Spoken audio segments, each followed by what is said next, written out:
Well, I do appreciate, as always, everybody's presence here this evening. And unless you forgot that it was Thanksgiving on Thursday, it was Thanksgiving on Thursday. And it is always good and typically traditional, a lot of families this time of year, to be thankful for the things that we have, to enumerate on the many blessings that surround us, both in this country, a country of great abundance and blessing, and in our families as well. Even when we're in the midst of trials, even when we're facing great suffering in this physical life, we can't help but be grateful to God for the things that He has done for us in this world. Even the worst off Americans are blessed enough to recognize that they have a pretty enviable life when you compare that life to the way that a lot of other people live in this world.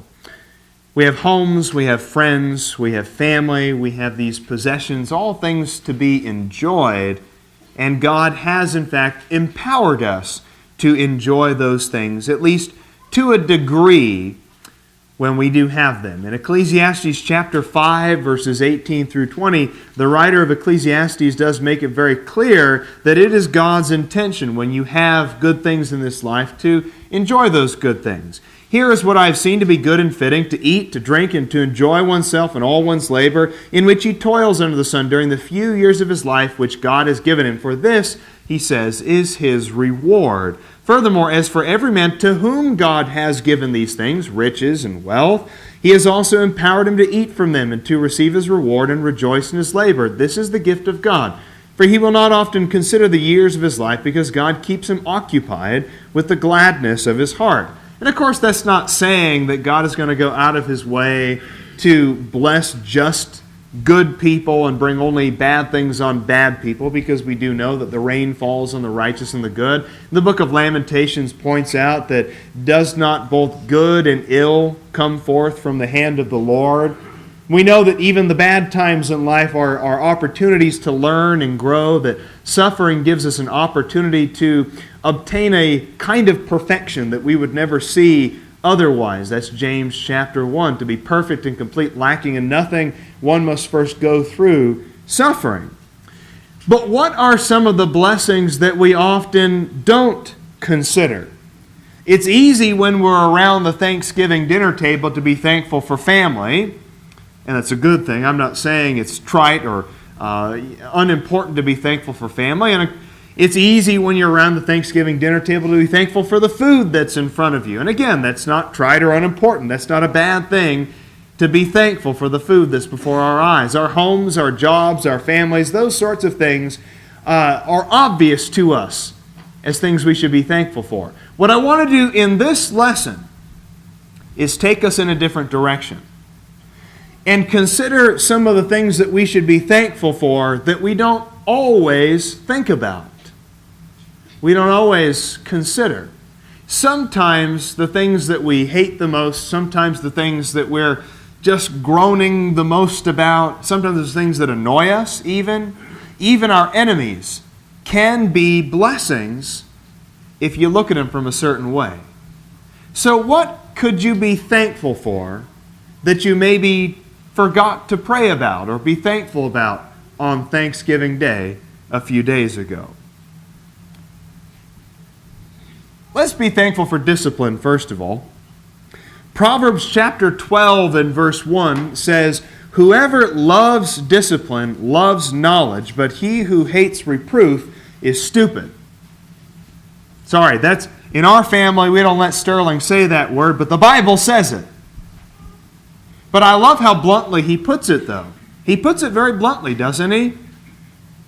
If you love discipline, you love knowledge. If you hate reproof, you're stupid. Plain and simple. And yet, for as simple a concept as that is, that's not typically the way we think of it. We don't find discipline to be a pleasant experience. The writer of Hebrews in Hebrews chapter 12, verse 7 points this out very clearly. All discipline for the moment seems not to be joyful, but sorrowful. And yet to those who have been trained by it afterwards, it yields the peaceful fruit of righteousness. We don't always like discipline when we're in the midst of it, but we realize after the fact that it had a hidden treasure in there. There was a blessing that came along with the discipline. And that blessing can only be found when we're patient about our discipline, when we're willing to see it through to the end, both when we are administering it and when we are receiving it. I'll tell you something about preachers that you probably never realized, because you've always had really, really good, humble preachers. Preachers don't like getting criticized. We're not crazy about it, especially after we think that we just knocked it out of the park. You know, when we've done a sermon that probably should have been included in the book of Acts, and somebody comes up and says, probably rethink that particular point, or I'm not sure if you used that verse correctly, or I think you took that out of context, or I think I would have said it differently. Oh, yeah? And of course, we're always nice, but we say, oh, that's some good thoughts. I'll think about that. What we're thinking in our head is really, you buffoon. You have no idea what I do all week long, do you? No, we don't really think that. But I don't know if it's just preachers, and I don't think it's just kids or anything like that, but we don't like getting disciplined. Criticism and discipline, those sorts of things grate us the wrong way, and that's what comes naturally. To feel good about ourselves comes naturally. To feel like we're awesome comes quite naturally. But when somebody comes along and deflates that self-impression, that is what really makes us uncomfortable. But like the two verses that we've read point out, if you don't take the opportunity to learn and grow, you are a fool. If you don't see the criticism as an opportunity, if you don't see the discipline as something that is meant to produce in you a growth and a maturity of some kind, you're a fool, and you've completely missed the blessing behind it. So I suppose on Thanksgiving I should be grateful for the discipline that comes my way. Not just on Thanksgiving, I guess, but all year long. To be grateful for the criticism. Without discipline, I would never have had the foolishness knocked out of me, so to speak. I look at some of the sermons I did 10 years ago. I'm really glad I have not done them as a repeat since then. I look at some of the sermons I did last week, and I wonder why it is I'm still employed. But really, if we had not been disciplined along the way, would we ever have learned to become better? Better at our craft? Better at our hobbies? Better at our parenting or our relationships like marriage? Better at being a friend to somebody else who has a need? Better at being more charitable, being more kind, being more forgiving? If somebody had not criticized us, if somebody had not chastised us in some way along the way on that journey, we would not be who we are now. And I like myself a whole lot more now that I'm in my 30s than when I was in my 20s. This is not to say I have any kind of puffed up sense of self-worth or anything like that, but I'd rather be me now than me 10 years ago. And I think most people would agree with that assessment. Well, people would probably agree that they like me more than they did 10 years ago, but about yourself as well. And the reason why we like ourselves more as we age is because we see the way that discipline has helped us along the way. We see the way that people came to our aid when we needed it, when we needed our pride to be burst. Somebody came along and blew up that bubble. And we appreciate that. That is what hindsight does for us. We might not enjoy it at the time. We might not have appreciated it at the moment. But looking back on discipline is one of the hidden treasures of the righteous person. And I am so thankful every time somebody criticizes or disciplines me, even if you're wrong about it. A couple verses to think about. Proverbs 15 verse 10 says, "Stern discipline is for him who forsakes the way. He who hates reproof will die." There's death in the way of the person who doesn't listen to criticism. Proverbs 15 verse 32 says, "He who neglects discipline despises himself." And I like the way that that's put. If you neglect discipline, who are you hating? Are you hating the person who's criticizing you, or are you hating yourself? You are indirectly hating yourself. You are causing yourself to be hurt, to be held back, to be impeded somehow when you hate discipline. But he who listens to reproof, the writer goes on to say, acquires understanding. The next thing that I'm thankful for that one would not expect is my gray hair. And I know it gives me a George Clooney-esque quality. I appreciate that. In general, though, the aging process is often seen as more of a curse than a blessing. We don't always look at the way that we age. We don't always look at the components of our body as they break down. We don't look at those sorts of things as blessings. And we're not necessarily thankful all the time for our gray hair and the other signs of aging that typically come along with a person of relatively extended years. But I'm not going to complain too much. Every day seems to bring new wrinkles to my face, but I think the conscious awareness of my body's ceaseless decay is one of life's great, unappreciated blessings. A couple of practical applications to consider on this point. First, the aging process is a reminder that I'm one day closer to being with God, that I'm one day closer to being with Christ in heaven. And I think that's a good sign. We get to this time of year after Thanksgiving, and typically by December 1st, we've got the Christmas decorations up, and a lot of families will put something up of a reminder of how far away Christmas is. A calendar or some kind of display on a table. We have a stuffed snowman who has a candy cane. You put the candy cane on the number of days that's left until Christmas, and we kind of count down until Christmas. Every time that candy cane moves, that's one day closer to Christmas, isn't it? And I suppose if I want to look at it in sort of a casual manner like that, every gray hair on the top of my head and every new wrinkle on my face is a reminder that I'm one day closer to finally meeting my Savior. I'm one day closer to finally claiming my reward in the afterlife. And that's a good sign. I don't mind that one tiny bit. My gray hairs are an ever-increasing sign of maturity and experience. I should never want to trade my veneration for my youth.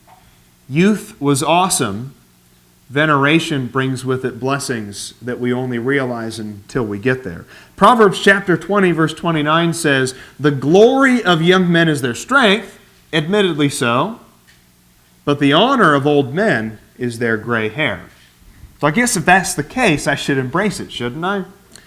My gray hair represents the battles that I've fought in my life. They are a visible scar of the world's persistent effects on my mind and my body and the victories that I've won along the way, as well as the failures that I've met along the way that gave me reason to grow and learn and become a better person and a better Christian. Proverbs 16, verse 31. "A gray head is a crown of glory. It is found in the way of righteousness." And I think one way to look at that idea of the gray head as the crown of glory is to look at it as that victory crown of you fought battles along the way. You've waged the war. Sometimes you've lost, but more often than not, you've met you've met the enemy and had victory.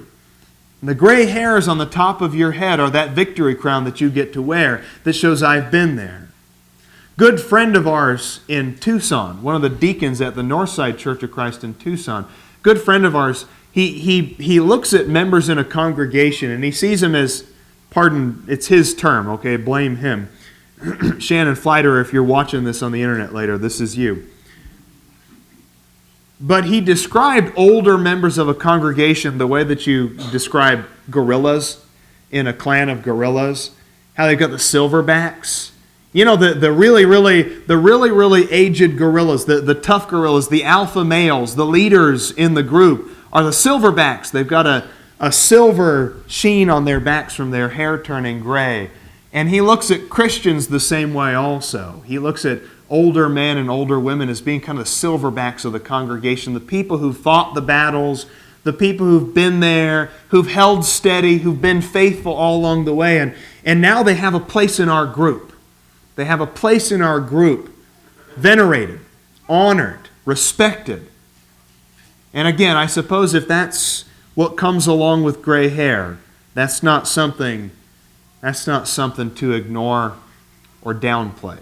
So I'm thankful for my gray hair. I just don't want it to come too fast. I'm thankful for criticism. You know, we talked about discipline, but I want to kind of hone in a little bit more on the idea of criticism, especially the idea of sometimes when criticism is not correct. You ever get criticized about something and you know for a fact, and I'm not saying you're just confident of it, but you know for a fact that they're wrong? You get criticized about something and you actually know, the facts verify that you actually had it right. You made the right call, you did the right thing, and you still got criticized for it. Are you still thankful for that criticism? There was one time where I was criticized and I called my dad about it. It was something that really cut me. It wasn't anybody here or anything like that, so don't be wondering, like, who would have said such a thing to him? It was true in hindsight, though. But it was the kind of criticism that really, really cut me to the core. It was something that just really, really got to me and bothered me so much that I actually called my dad like a weenie and had to get his consultation on this. And the person was wrong about the criticism. They were wrong about the criticism. They had judged my motives incorrectly on something that I had said from a sermon. And Dad said, yeah, you know, even if they're wrong about it, try to understand they said it from a certain perspective. They said it because you gave them the impression. So even if they were wrong about it, you still gave them something to work with. You gave that person an impression, a false impression, but you gave them something to work with. And that made me really think about that even when criticism is wrong, there's still something to be learned from it. There's still something to take away from it. The wise person never sets about his life without consultation and criticism. The wise person never goes about his life without seeking the knowledge of those around them and accepting the knowledge of those around them, even if that knowledge is incomplete.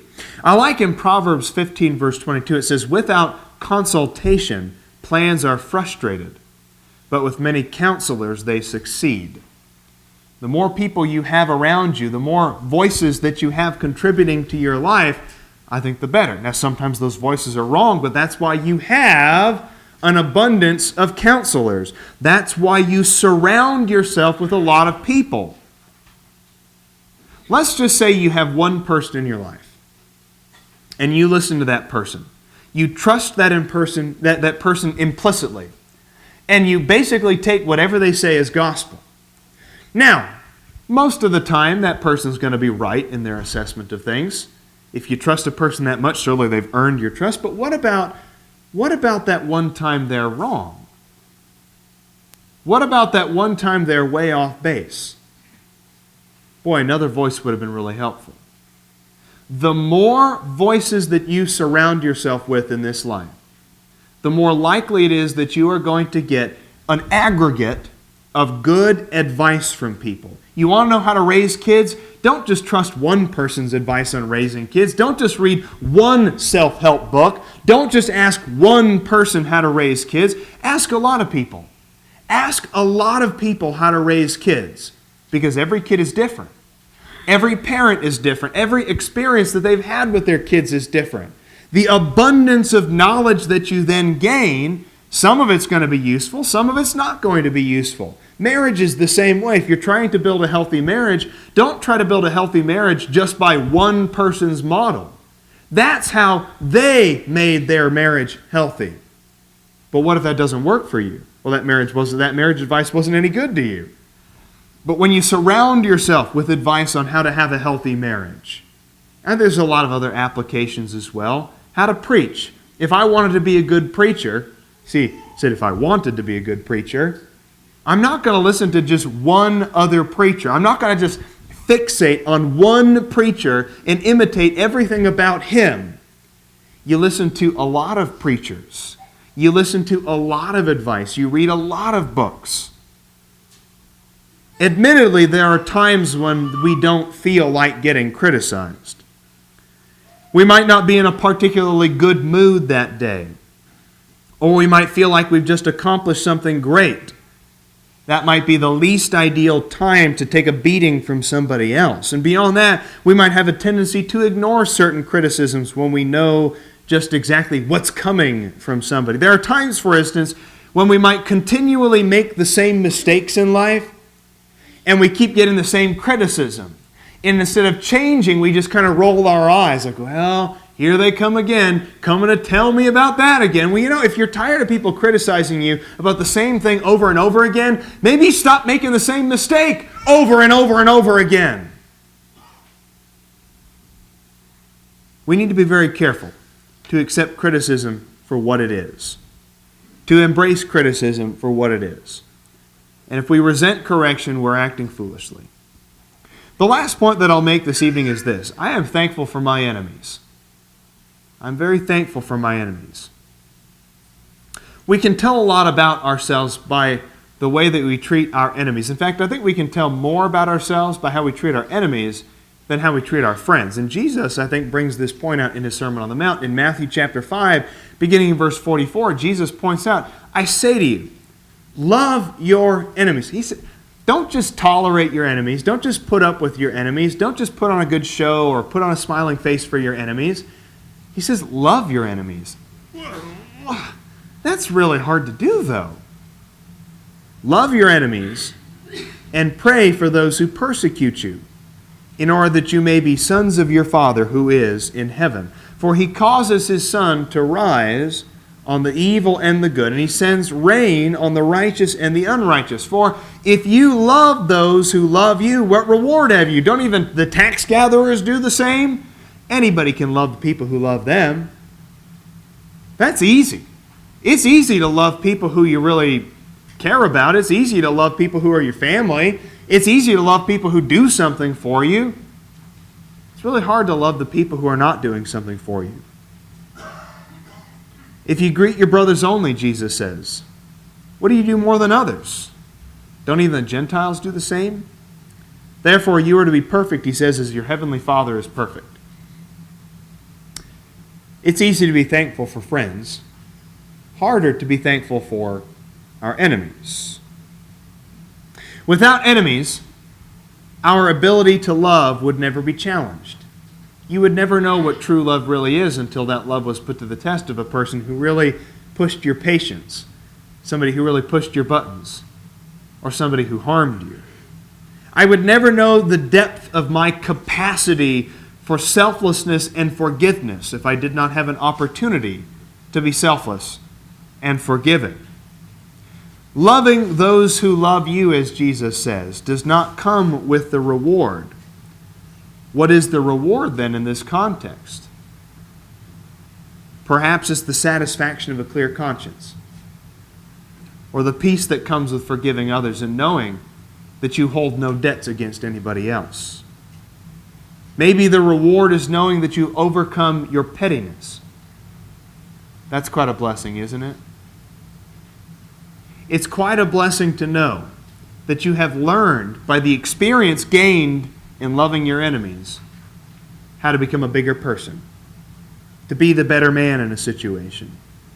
My enemies remind me that I too am also an enemy to somebody. I don't always like to admit it, but maybe I grate people the wrong way sometimes. Maybe I'm somebody's enemy. I know that we kind of look at the world around us and we see a lot of enemies out there. We see progressives and secular humanists. We see false religious masterminds. We see the prophets of the gospel of health and wealth. We see those who would push immorality on us and our families and our schools. And we think we've got a lot of enemies, but do you realize as a Christian, you're their enemy. You're their enemy. You are the enemy to them. And I think one thing to think about is not just how you treat your enemies, but how you also act as an enemy to somebody else. Shows a lot about who you are. You're somebody else's enemy out there. There is somebody out there who doesn't like you. How are you going to treat them? My enemies magnify the good people in my life. And I think that's a great blessing. You ever think about that? The worse your enemies are, the more you appreciate the people who are really good in this life. The uglier other people are to you, the more rewarding it is to come home to a family who loves you dearly, to be around Christians who love you dearly. And that's one thing that I take away from the book of Revelation.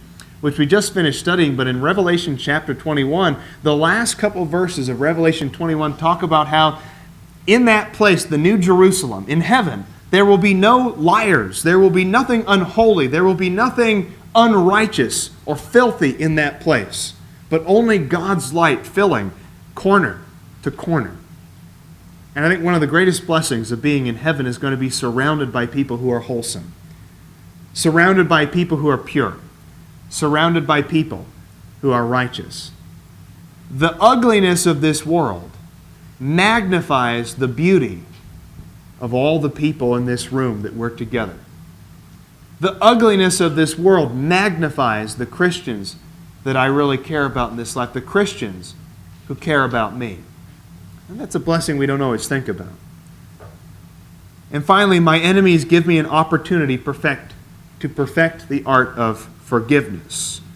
They help me recognize my own sinfulness and the need that I have for forgiveness through Jesus Christ. Matthew chapter 6, verses 14 and 15 points out that there's a correlation between the way you forgive other people and the way God forgives you. And if you can't learn to be a forgiving person, why would you ever expect God to forgive you for your trespasses? Having enemies reminds me of all of these things. So maybe these are not the typical things you might talk about when you're sitting around the Thanksgiving dinner table, talking about all your blessings and how thankful you are for these things. But I think these are some of the things that if you really think about them hard, you realize these are greater blessings than a nice house, greater blessings than having a good job, greater blessings than even food on your table, because it is these kinds of blessings that produce in you that heavenly treasure that Jesus speaks so glowingly about in Matthew chapter 6. The heavenly treasure that we should be piling up for ourselves. The heavenly treasure that really is the eternal reward that we're waiting for, longing for in this life. So what are you thankful for? Most of all, let's be thankful for Jesus Christ, who is a blessing that we neglect and forget so often. We love our homes and we love our families and we love the food on our table. But do you love Jesus Christ every single day as much or more than you love those things? Let's be thankful for that. If you have any need at all, then I encourage you to please come forward as we stand and sing.